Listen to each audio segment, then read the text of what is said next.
Big boss హౌస్‌లో wild cards అడుగు పెట్టడంతోనే ఒక్కొక్కరికి ఒక్కో పవర్ ఇచ్చాడు బిగ్ బాస్. అలా పచ్చళ్ళు అమ్ముకునే రమ్య, మోక్షకు బంపర్ ఆఫర్ ఇచ్చాడు.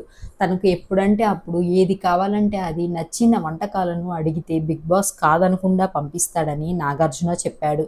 ఇంత మంచి ఛాన్స్ రమ్య వదులుకుంటుందా? సమస్యే లేదు. తనకిచ్చిన ఫుడ్ పవర్‌ని తను యూజ్ చేసుకుంది. అయితే తనకి ఒక నోటీస్ వచ్చింది.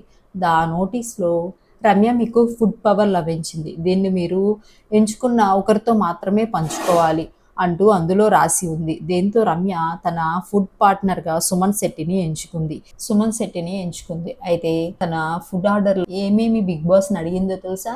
టిఫిన్‌లోకి గుడ్డు, పెసరట్టు ఉప్మా, అలాగే పూరి, అలాగే మైసూర్ బజ్జీ, లంచ్‌కి చికెన్ జాయింట్స్, అలాగే ఎగ్ బిర్యానీ, లంచ్‌లోకి చికెన్ జాయింట్స్ కావాలి, అలాగే ఎగ్ బిర్యానీ, అలాగే వెజ్ పిజ్జా, అలాగే బనానా చిప్స్ కావాలి, 4 ఎగ్ ట్రేస్ కావాలి.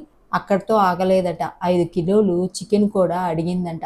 అలాగే 2 కేజీస్ మోతీచూర్ లడ్డు, అలాగే జాంగ్రీ, అలాగే ఘీ, అలాగే veg pickles, non veg pickles, chocolates, సరుకుల లిస్టు చదువుతూనే ఉంది. ఈ లిస్టు విని బిగ్ బాస్ గుడ్లు తేలేయటం ఖాయం. దొరికిందే ఛాన్స్ అని ఆర్డర్ పెట్టింది కానీ ఆ వంటకాలన్నీ తినలేక నానా అవస్థ పడినట్లు తెలుస్తుంది.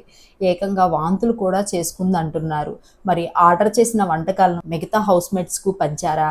లేదంటే రమ్య ఖచ్చితంగా పూర్తి చేయాల్సిందే అని బిగ్ బాస్ ఏమైనా ఆర్డర్‌లు వేశారా చూడాలి. రమ్య చెప్పిన ఫుడ్ ఆర్డర్‌కి రీతు చౌదరి అయితే కళ్ళు తేలేసింది.